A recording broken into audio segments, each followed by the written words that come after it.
I'd like to start with introductions by our team. We've have an esteemed group here of three we're going to briefly go through the setting of the revenues and expenses for the conference and the thoughts behind them. And then we're going to spend most of our time talking with you and answering questions, what you may or may not know about the budget and how it comes about and why it comes about. I'm Bruce Berger. I'm the incoming president of CFNA, the Conference for Finance and Administration. I'm also the chair of Responsible Stewardship, which oversees Conference of Finance Administration and the trustees and the pension and benefits section committees. So that's my role. Angela? Hey everybody, I'm Angela Thomas and I am the conference treasurer, chief financial officer. So I've been here a little over 6 months, and it some days feels like 6 days and some days feels like 60 years, depending on what's happening. It's been a crazy year for us, hasn't it? I'm really excited to see all of you here. I appreciate your time and attention to budget conversations. And some of you I've interacted with on email quite a lot. Some of you I've talked to on the phone or in Zoom. So if I haven't met you yet, please give me a shout sometime as you have a free minute.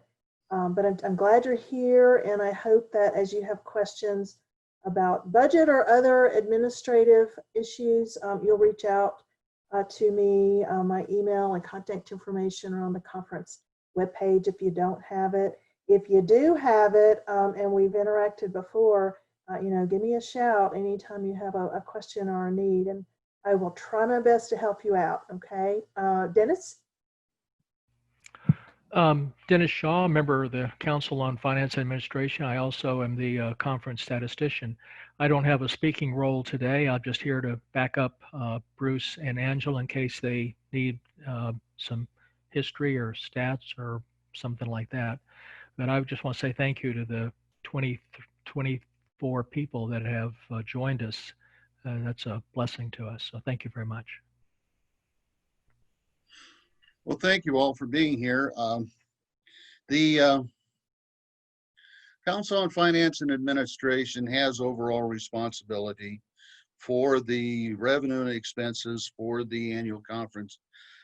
There are normally in the neighborhood of 12 individuals on the council, and generally an equal number of clergy and laity. Some very good, bright people, and they put in a lot of time. Actually, the Council on Finance Administration is, I think, the only conference council that meets monthly. And sometimes we think that's not enough. There's been so much going on in the last couple of years. It's been a real challenge in dealing with the dual issues of the church. I don't want to call it upset, but the turmoil caused by the general conference and the issues around general conference and having general conference, the special session, and then following that with not having general conference has impacted the revenue both for our churches and for the annual conference. And then the pandemic threw another curve in it. So our ability to forecast revenue and therefore plan expenses has been exciting, if you will. Even an old economist like me has trouble forecasting that kind of operation. That's why we have Dennis, the statistician, taking the lead on that, with ample help from Ansel and some other people on the council. But it's been a real challenge this year, and it will continue to be next year. And we track that, I want to say, on a monthly basis. We look at the revenues for the last month and what the trends are, We look at the expenses in detail. And so we're watching that very closely every single month. And for setting up the budget for next year, the starting point for looking at the budget is the revenue. Because just like most of us, we have to not spend more than we take in. So we start with our forecasted revenue. And the revenue estimate started with what was the revenue last year, what was the revenue for the first part of this year, and what does our best crystal ball tell us the rest of the year and therefore next year will look like. And the crystal ball is more than that. It's a very sophisticated look at the different components that go into what our revenue is. And just virtually all of our revenue is from the mission shares from the churches. And the mission shares from the churches, as you know, are apportioned at 10% of the church's, I say net revenue. That's revenue that can be attributed to offerings and so forth. It does not include revenue from what we would call fee for service. That is like revenue from the child care centers and those kinds of things that our churches run. So it's 10% of that. And what we need to do then is forecast what will actually be paid. And what we looked at was the actual last year and the actual thus far this year. And we are looking at a figure of about 73% of the revenue, the 73% of the apportioned revenue actually being received by the annual conference. So that means for all the churches together, let's say that we expect to get $1,000. If all of the churches in the conference paid their 10%. What we actually expect to receive this year for budget year 21 is the same that we received last year and we expect to receive this year, which is 73% of that, or $730. So as you can see, there's quite a large fall off from what is actually expected and apportioned at 10% and the 7.3% that is actually received. And once we have taken a good hard look at what we expect total revenues to the churches to be and what 10% of that is, and then what 73% of the 10%, we come up with a figure, and our figure for next fiscal year is $3.358 million. And the $3.358 million is similar to what we expect to receive this year, with the drop off from the pandemic, the drop off from any of the churches that are suffering any kind of turmoil based upon the issues that are at the general conference. And so that becomes our starting point in our revenue. And from that revenue, then we have to develop a budget, an expense budget that we can spend to. And we can obviously spend less than we receive, but we don't have any funds to spend more than we receive. So I'd like Angela to talk about the expense budget and where that comes from and how that was developed. Dennis, do you have anything to add about revenue before we go on? No, you did a good job. We actually, for 2021, we're holding schism harmless in our forecast. So, but that's part of the reason that led us to take a fairly low percentage, the 73%. So we're holding schism harmless in that but we're using a low overall percentage of payment to the conference. 73% last year led to about an 88% level of the budget. The reason for that is we over apportion. We apportion more than the budget is. So that's how you can get the two percentages can be a little confusing. Last year we were 88% of budget, 73% of what was apportioned. Thank you, Dennis. Angela? Yep, that is helpful, Dennis. Thank you.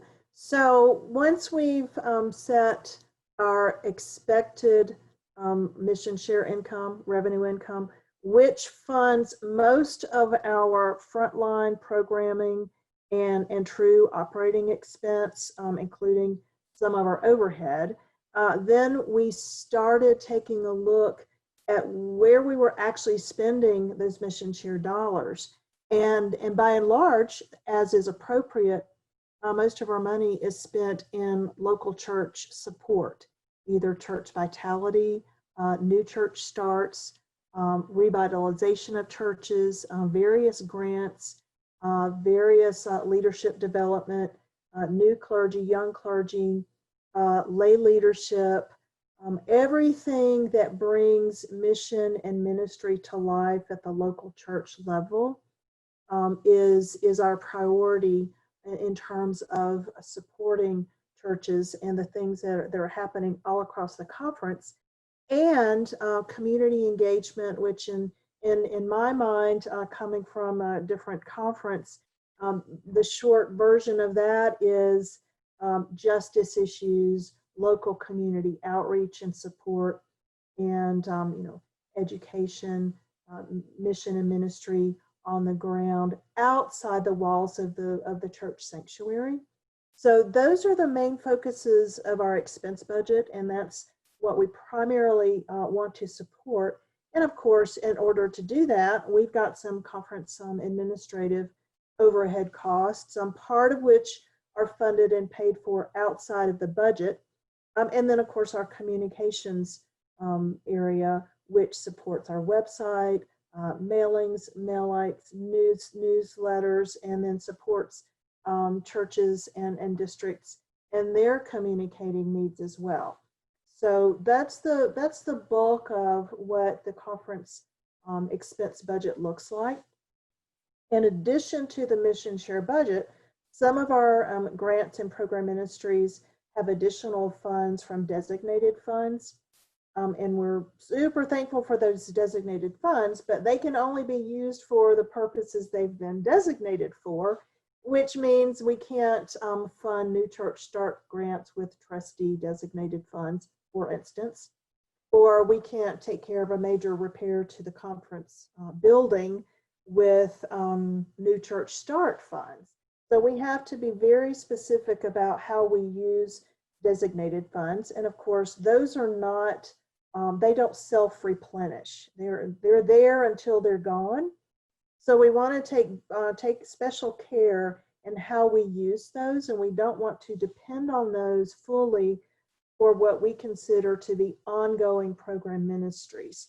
So special events, special truly unique grant situations are great candidates for designated fund support, but we don't want to put all of our normal program and operating costs in jeopardy because we depend so much on designated funds. And part of that's reflected in this budget. We anticipate that we're going to continue to support as top priorities our local church program ministries. And again, that includes direct local church, district, circuit activities and support, congregational vitality. So if you've got churches that depend on some grant money or other financial support through CBC, our Blackfeet United Methodist Parish, there are certain commitments we've made to ministries that we want to maintain our commitment, and then community engagement, which this year has been a little different scenario from a ministry standpoint because of COVID-19. So a lot of that ministry really is hands and feet on the ground, and if hands and feet are locked in their houses, then that ministry looks different, and the financial support looks different. But we anticipate that won't always be the case. And so what we've tried to do is essentially make reductions in areas that we know we can be flexible in. One of the single biggest cuts throughout this budget is in travel. So anywhere from our cabinet, from the bishop, on down to community engagement, outreach, leadership development, any of the budgets that had a lot of travel planned for meetings or training events or conferences or retreats, we've cut that significantly. In some cases, we've cut 80% of that travel budget. And the reason for that is not because we don't think those activities and gatherings are important, but because we've recognized through this health crisis that we don't have to all get in a car and drive 200 miles or get on an airplane to travel to meet together in person. And we also recognize that a lot of these events happen because people in the local church or in our extension ministries had the capacity to travel. So as our local churches and ministries have also had financial pressure this year, we're predicting that their travel budgets may be restricted next year as well. So it's not that we're mandating we don't want to have in-person events, but we're planning for this scenario in which local churches might not be able to support as much travel as normal. And we've learned that we have other ways that we can gather. Depending on the day of the week, I may not be a huge fan of Zoom because there's only so many hours you can sit in front of the computer before your eyes glaze over, but it has been tremendously helpful in helping us to maintain connections with one another, carry on the essential meetings and businesses and planning activities that we need, and just, again, to be able to see each other's faces. So we're grateful for that, and we're grateful that we've had the opportunity to test drive ways to do ministry differently. And so the budget reflects that. So, and if you could go all the way down the budget, and everywhere there's a big cut, a lot of that reduction is in travel. And, if revenue turns around or increases, or we see we've got room, some of those events that we are now planning might not be in person, then we'll revisit with Mountain Sky Roundtable and the Council on Finance Administration and look at what our ministry priorities are, and with that additional revenue, where are we best suited to spend that extra money. So it's been a hard adjustment to make. What we have done is make sure at this point that we are not cutting staff. We have a lot of great resource ministry in various capacities throughout the conference. We've got young people's ministry and local church congregational vitality ministry that we support through payroll, and our administrative staff. And so we have not planned, even at this reduced budget at this point, to cut headcount. The work that all of our teams do is critical, and we want to protect that. And we're looking at adjustments to our conference overhead. Again, because we've learned there are different ways we can do business, it's given us some opportunities that we can use to protect our frontline program ministries by adjusting some of the ways we operate in-house. And it's some of these adjustments are a little, they look larger than they seem. And again, the reason is because in some of those critical areas, we recognize that we can do things creatively in new ways. At this point, our grant opportunities have some modest reductions expected, but those will be sort of our last resort in terms of, again, balancing to what our income is. We will adjust our spending accordingly. It looks like a big adjustment this year because it is a large change in that number, but the budget fundamentally works just like your personal budget or just like your local church budget. And that is, as you get through the year and progress and see that you have more or less income coming in, then you adjust your spending to match that income. And that is the plan of CFNA and the roundtable to continue to monitor. We'll look at it monthly. We'll see how the trends are changing. We'll see what happens in the world around us. The economy has been volatile. We expect it will continue to be volatile. And for churches that rely on investments to help support some of their ongoing operating costs or program ministries, that the recurring things that happen, to the extent that their dependency on investments or savings or reserves goes up or down, well, that affects how churches do ministry. It affects how they pay mission shares in, and we have to be flexible enough to respond accordingly. So we've got plans in place to be flexible, to be responsive, and to protect our program ministries and local church ministries as much as possible. That's our goal and that's our commitment. And we will learn new ways of doing new things as the income encourages us to do. For want of a better term, I don't want to say forces us, but we do want to make sure we are supporting the ministries of this conference in all of their various forms and places, and we will figure out ways to do that as the revenue comes in, and we will continue to maintain those top priorities throughout the process. Bruce or Dennis, did I forget to mention something in that? No, it sounded good. Hey, Angela, I have a question.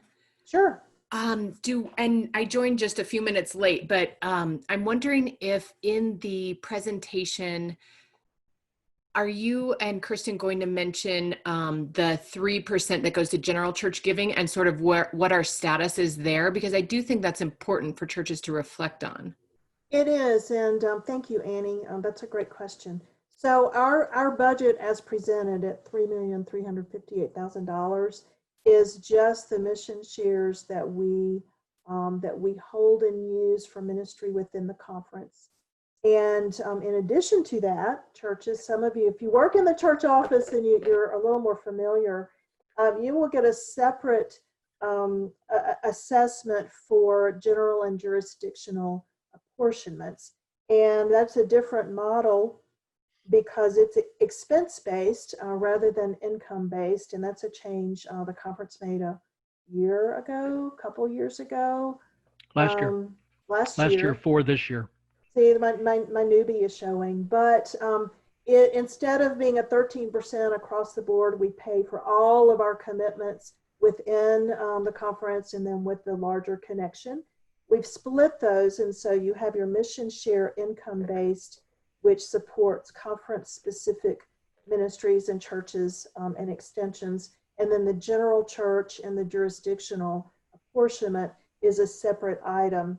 And that's been posted. Our preliminary church allocation of the 2021 apportionments has been posted on the annual conference page. And that's subject to some review and update because of the activities that are going on at the general church level. GCFA has not finalized their next quadrennial budget, and so we anticipate that will adjust slightly, and we will respond as information comes in and is finalized. But we feel pretty confident that these are as close a number as we're going to get into the near future, and we think it's really important that churches have an idea of how to budget and how to plan for their next year as well. So we think it's important that we get those preliminary, pretty good estimates out the door rather than trying to wait and depend on what GCFNA might be able to do. And then churches having to backtrack. So we're trying to accommodate planning needs at our church level as well as our own. The way this is structured theoretically is the conference passes through to the general church and the jurisdiction what our local churches pay in for those specific funds and general church support. Thus far, Historically, yes.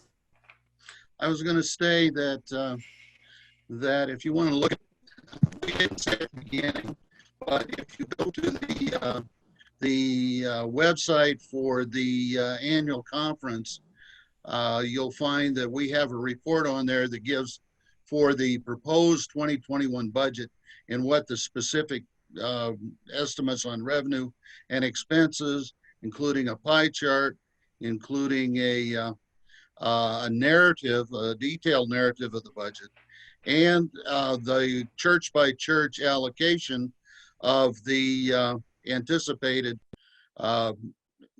apportionment of the general and jurisdictional funding. I will say that to specifically answer a little bit of what Andy was asking is that we apportioned about 2.2 million this year for the general and jurisdictional, I believe. And thus far for the whole year, the conference has received from the churches in total about $122,000. I have a question. If I could follow up on that, we are going to have an article for one thing on the general jurisdictional payment. This is not, in my opinion, going very well. We should, at this point, be in the range of $800,000, $750,000 if we were on proper glide path with that. And we are not. We are, as Bruce indicated, we're in the $120,000 range. I'm going to push the issue with this with communications on where we are with this. How much of that is don't understand, and how much of that is frustration and annoyance with the General Conference 2019? I don't know yet. But there are, of the 7 accounts plus of the 7 general funds plus the 1 jurisdictional fund, multiples of those are extremely important accounts. The Black College Fund, Africa University, and those and the Methodist Education Fund and the Episcopal Fund. Those need to be supported as close to 100% as we possibly can. And frankly, in the Methodist Educational Fund, we get a 25% return. So for every dollar we send in on that, we get 25 cents back, which is how the Board of Ordained Ministry does some of its funding for some of the things that it does. So I'm glad Annie asked the question. Right now, the answer I would have to give is we're doing terrible. That does not mean we're going to sit by and let that occur without some kind of commentary.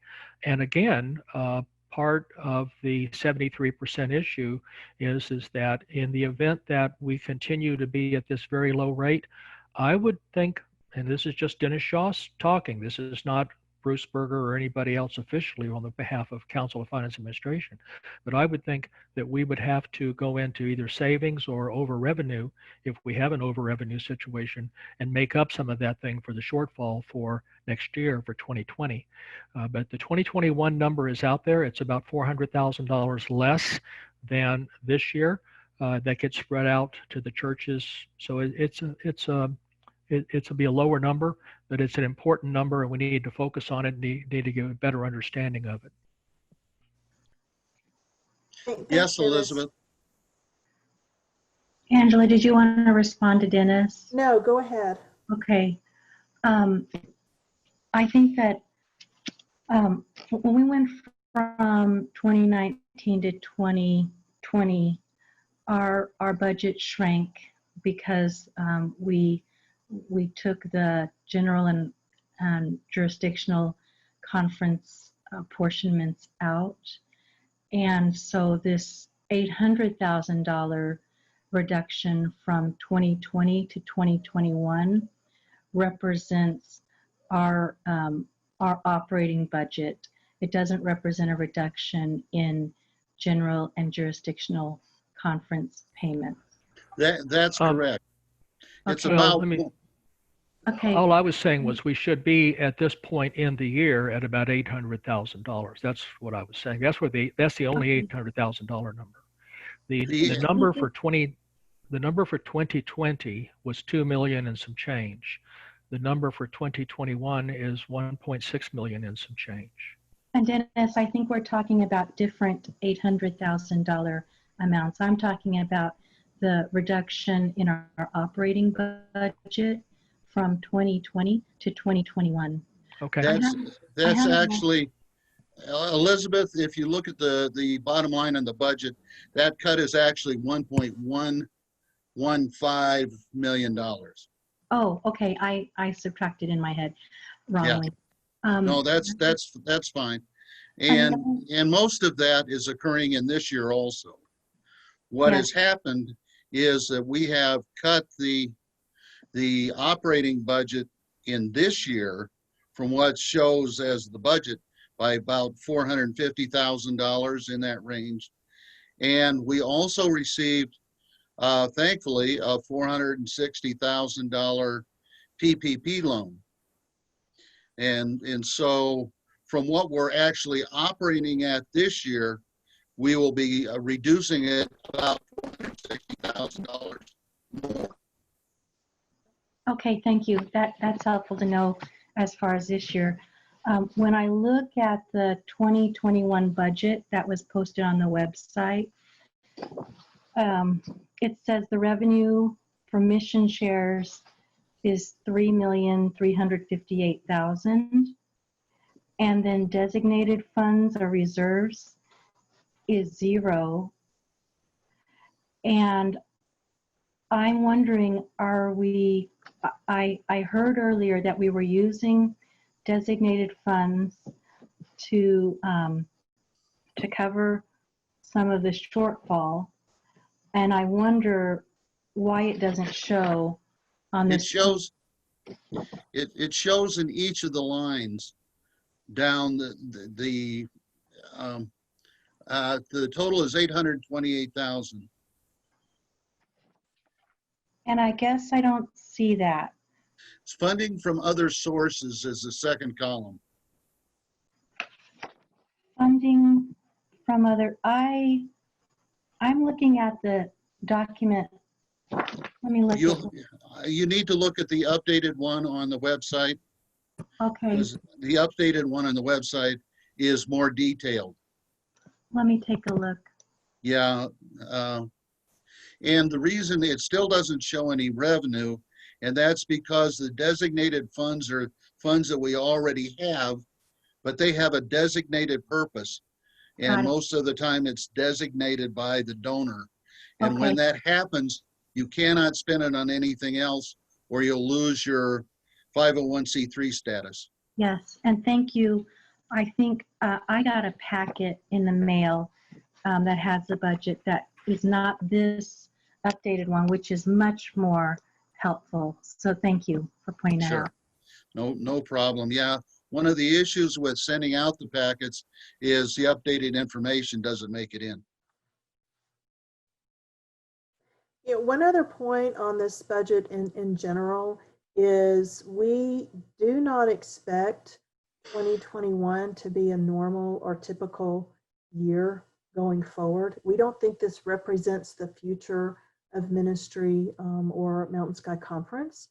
We expect we're gonna collectively at all of our church levels and extended ministry partner support and relationships, we expect that we're all going to get more solid footing and stabilize at pre-COVID-19 levels. That is our expectation.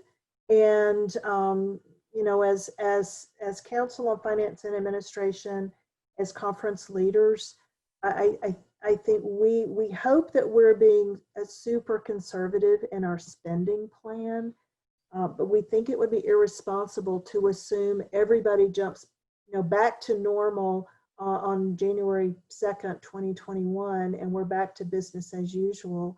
And so we're really trying to be good stewards of what we expect is going to happen based on the information we have now. When we try to finalize this budget, in the last few weeks, we've got limited information. That's just the reality of where we're all living and working right now.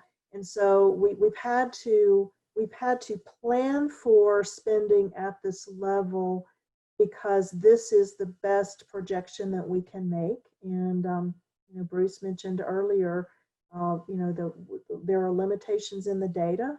None of us can predict what's going to happen over the next 6 months or 12 months or 18 months between the economy and the general church and COVID-19, which is still with us and increasing in some of our places. And so we're trying to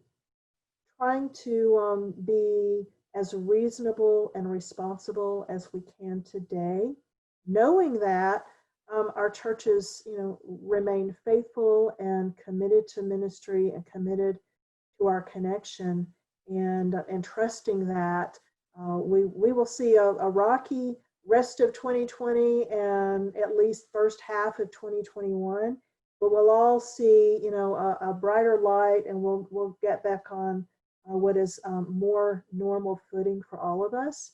And at that point, then we adjust our spending plan based on that new information, new trends, and the new environment.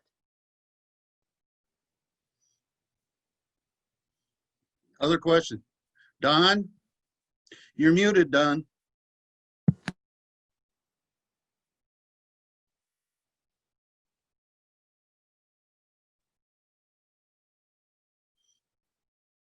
Find the little microphone and click on it.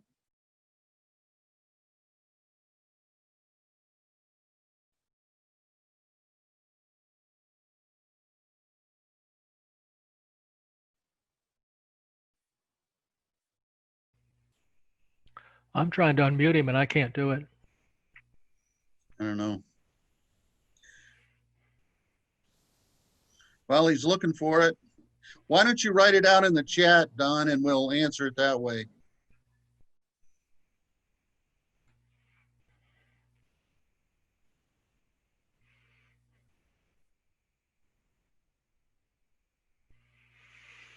Anybody else?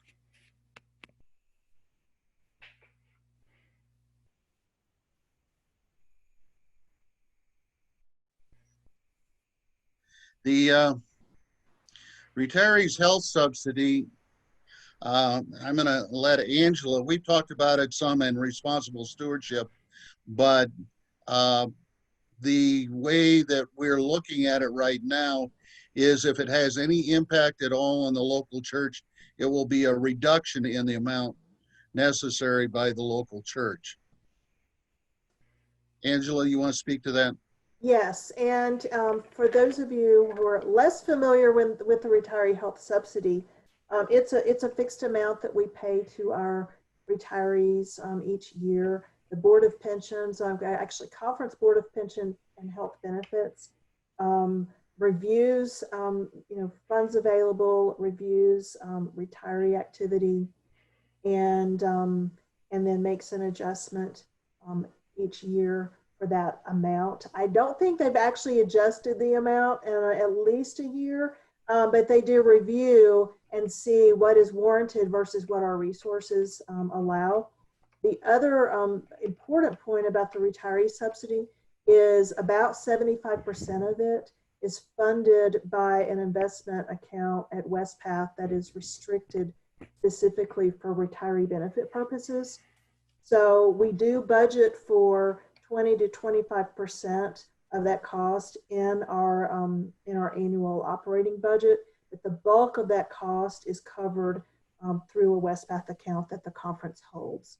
And the reason we budget a portion of that through our operating budget is we don't want to use up that restricted fund so quickly that we reach a point sooner rather than hopefully much, much later where we have to tell retirees, I'm sorry, we can no longer support this benefit for you, and you're going to have to manage your health insurance on your own.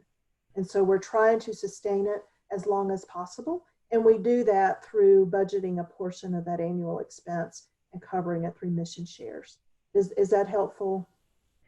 Well, it's helpful to me because I misread Skip's question. I didn't read retiree. I was talking about the new health plan. Yes, and So but that's I a good apologize, point. Skip.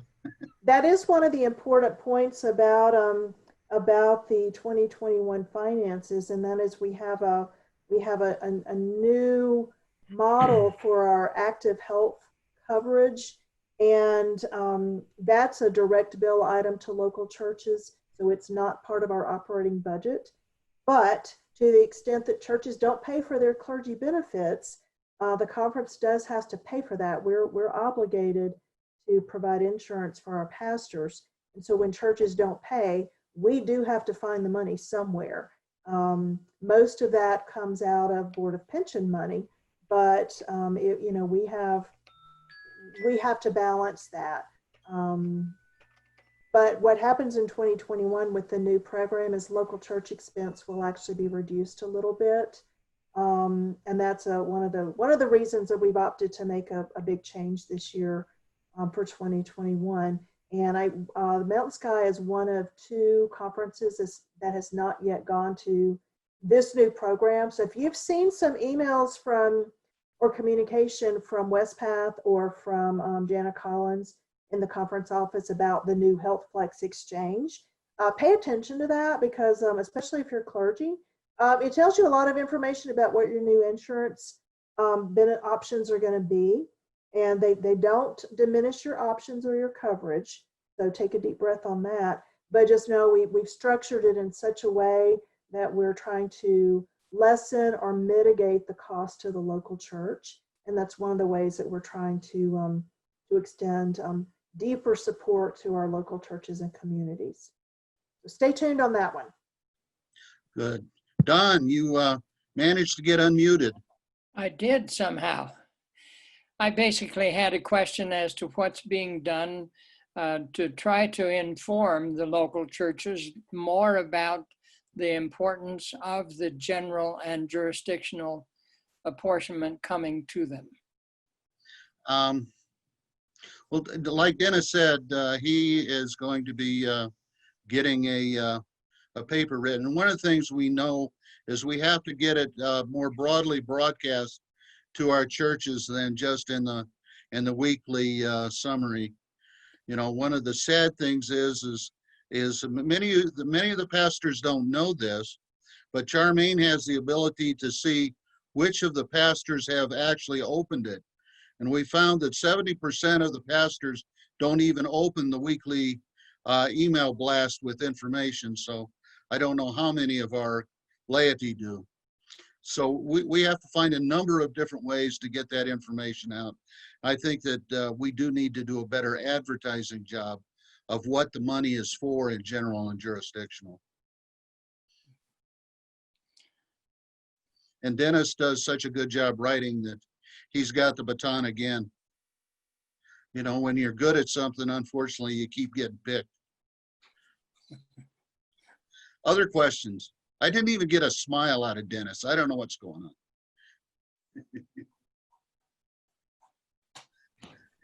Anybody else? Pat Bell asked about the camp and retreat ministry and the fact that it's actually one of the very few items that we are increasing or hoping to increase support next year. And Pat, the bottom line reason for that is we're really trying to protect and uphold our support of young people's ministry, and camper and retreat ministries is a big part of that. And the other significant component, unfortunately, is COVID-19 has really stressed our camp ministries much more severely than even our local churches, because they are based on events, and if you can't hold events, you don't have income. And so we've anticipated that we may need to extend some additional financial support to them should we experience, depending on how the summer goes and how creative they've been able to get in smaller group activities and camps and events going on in those locations. We also expect there could be another uptick in COVID. So some of the fall before winter comes in our lower altitudes, some of those fall activities that they typically have, they may not be able to do. They're really looking hard at third quarter activities, and that income typically sustains them, through most of the winter. And so we're again trying to be conservative and be responsible, but recognize that they are harmed in a way that our churches are not, and that is, it's not a keep giving if you're not in worship and keep supporting the various ministries. Either they get income or they don't, and we want to be able to help them bridge that gap in a worst case scenario through the winter. Does that make sense? Annie, is there anything that you would add to that comment? Nope, nothing to add. Thanks. Thank you.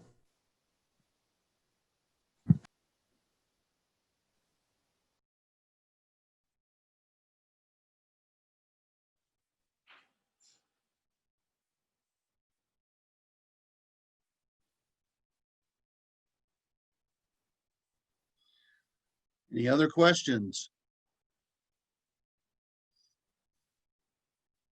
I would, while we're seeing if there's any other questions, I would like to thank Dennis and Angela for their extremely hard work, particularly Dennis over the number of years that he has been the statistician. It is a oftentimes thankless job. Getting the information necessary to manage and govern the annual conference sometimes isn't easy. We have a number of churches that are very good and very faithful in their information, and we have a few others that aren't. One of the things, just to take a message back for all of us that CFNA is struggling with, is right now we have over 60 churches that not only have not paid any mission share this year, but have not reported any information at all. And they're supposed to report their revenue on a monthly basis, whether or not they pay any mission share, but none since January. So that's sad. We need to be faithful to each other. We know some churches are struggling right now. But if we know nothing, we can't help. I have a question, please. Sure, Linda. Staff salaries and benefits under responsible stewardship is showing 69,000 reduction. Is that a staff position? What is that? Hey, Linda, it's Angela.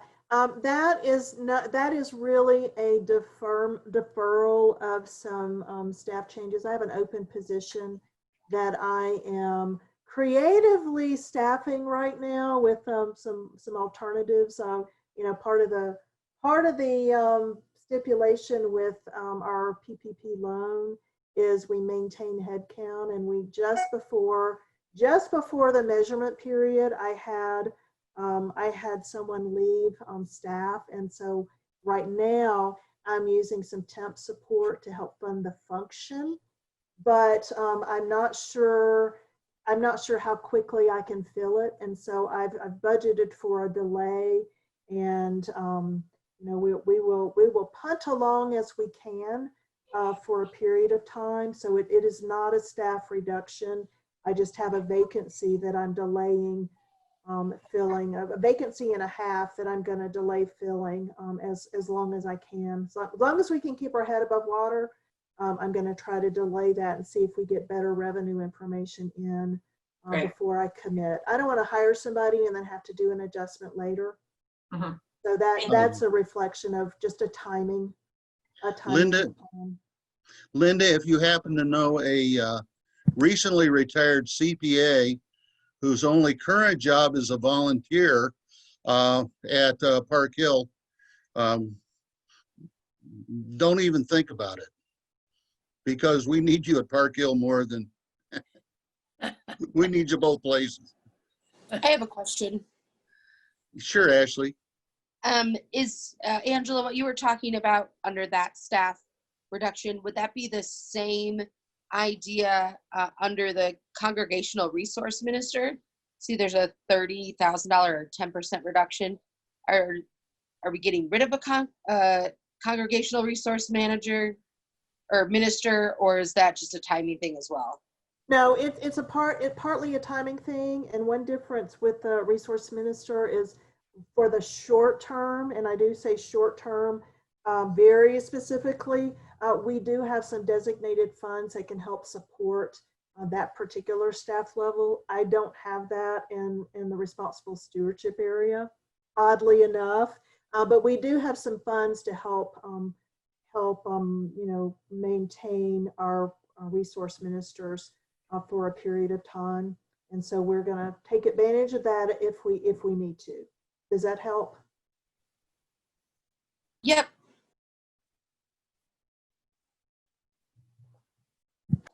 Others?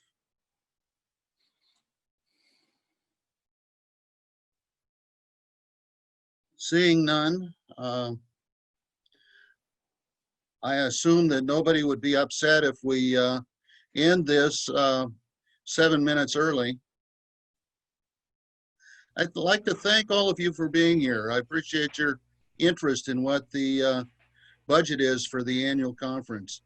And we do have a lot of very hardworking people on CFNA. We have some new faces this year too, which is nice. Dennis, do you have any last words? Janet made a comment about the legend on the general jurisdictional not getting in there. So Angela, I'll need to work with you and Deanna about that. The legend was in my email note, but I need to get that over into the document itself. That's an excellent point. But if you had my email note, the legend would make sense, but I appreciate that. But I want to say thank you everybody for logging on and doing this. It's where we are on these kind of conversations about numbers. We have people that struggle with 2 + 2, and we have other people in the groups that can sometimes solve different second order differential equations by inspection, and you have to be able to have a simultaneous conversation with everybody in that spectrum. And I think that Bruce and Angela did a good job of that. It's our credo that we want to be transparent. Sometimes that bites us in the fanny. Is by being transparent. But if you have thoughts that you don't understand, please share those. And we'll do everything in our power to do that, because we believe that trust will be a byproduct of transparency. So the more transparent that we are and more clear as to what we're doing with that the trust will increase. And I know there's some out there that will never trust anybody no matter what you do. But I tend to believe that most lack of trust is just based upon lack of information, lack of understanding. So if we can help with information or understanding, don't hesitate to do that. We would be glad to share that. And it would help us with it as an indicator of also, if you don't understand, then I assure you someone else doesn't understand. You help us out. Amen. Somebody posted that maybe we should do this more often. 2 things. I think that's a very good idea, and I see Angela does too. The second thing is that Quarterly Responsible Stewardship sponsors a training webinar on various subjects hitting all of the 3 areas in responsible stewardship. And we've had attendance of 100 or more on all of those. We do those quarterly, and and so watch for those. We'll send out the information, but we do topical information about what's going on in the actual nuts and bolts of operating in a church environment, about finance items and personnel items and trustee items and insurance and control maintenance, a lot of different very good things, and we've had a lot of very good feedback for that. So if you haven't seen those and are interested, please jump in.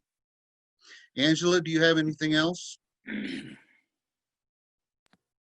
I don't think so, except to say if we've missed a question or if you think of something later that's gonna roll around in your brain and keep you from thinking about your own work at the moment or keep you up, shoot me an email. I don't know how much time we're going to have at annual conference this weekend, just by the nature of what we're doing and the format that we're using. So if something comes up, please email and let me know, and I will try my best to answer that for you. Or if you want to chat about it, just give me your contact information and a time that's good for us to chat, and I will make sure we get connected somehow, because I don't want you to wonder. Again, speaking of transparency, you know, our job and our commitment is to you know, to be connected and to work together, you know, faithfully and with trust. And so I don't want you to have questions that don't get answered. So please do let me know, okay? All right, with that, God bless you and keep you safe in these trying times. Remember to love everyone and each one. Go in peace, my friends.